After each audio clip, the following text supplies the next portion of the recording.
HarperCollins and HarperAudio present The Cold Millions, a novel by Jess Walter, performed by Edoardo Ballerini and a full cast.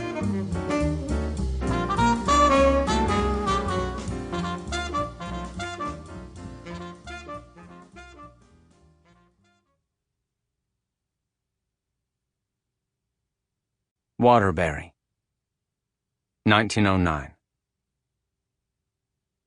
Darkness came on that town like a candle being snuffed. This was my wife's primary complaint about Spokane, after 2 years of me copping there. What Rebecca called the drastic dark of autumn.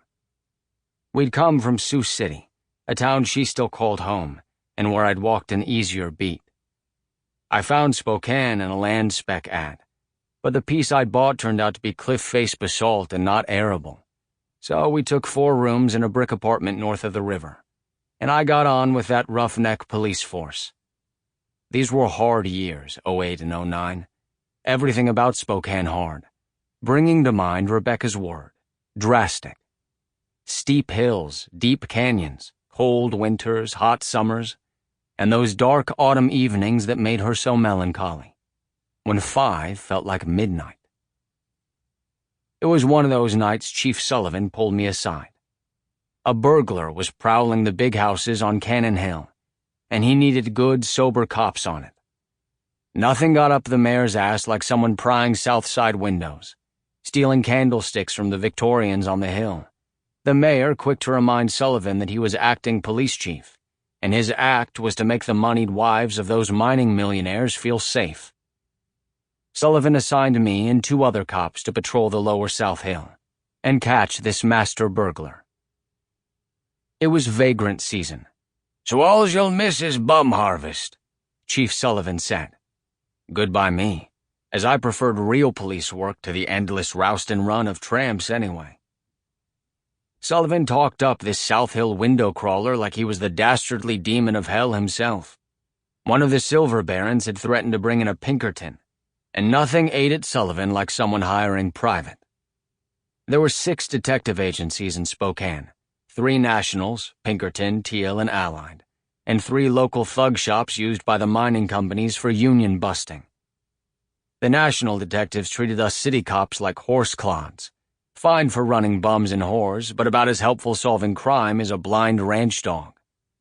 I thought this perception not entirely unfair, and had complained more than once about the laziness and graft of the old brute cops. I'd even considered putting in papers with the privates myself.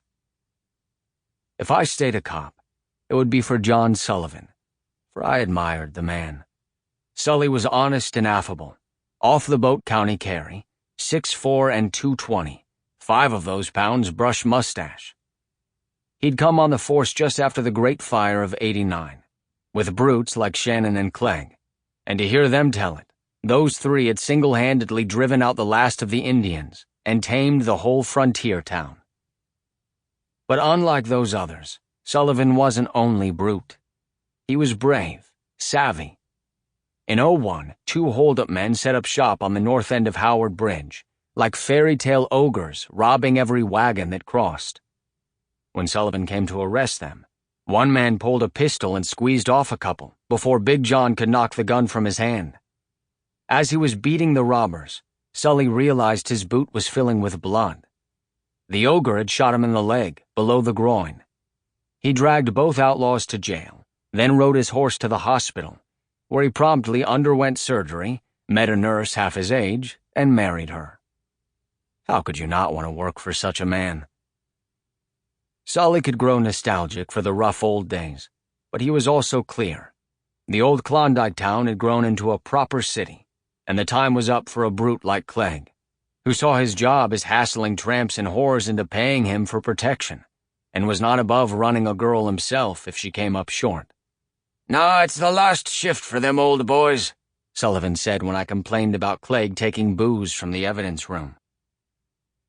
He made a point of promoting cops like Hodge and Roth and me, for our brains and our rectitude, I guess, but also because we didn't care if Bill Shannon could throw a keg through a window, or that Sample complete. Ready to continue?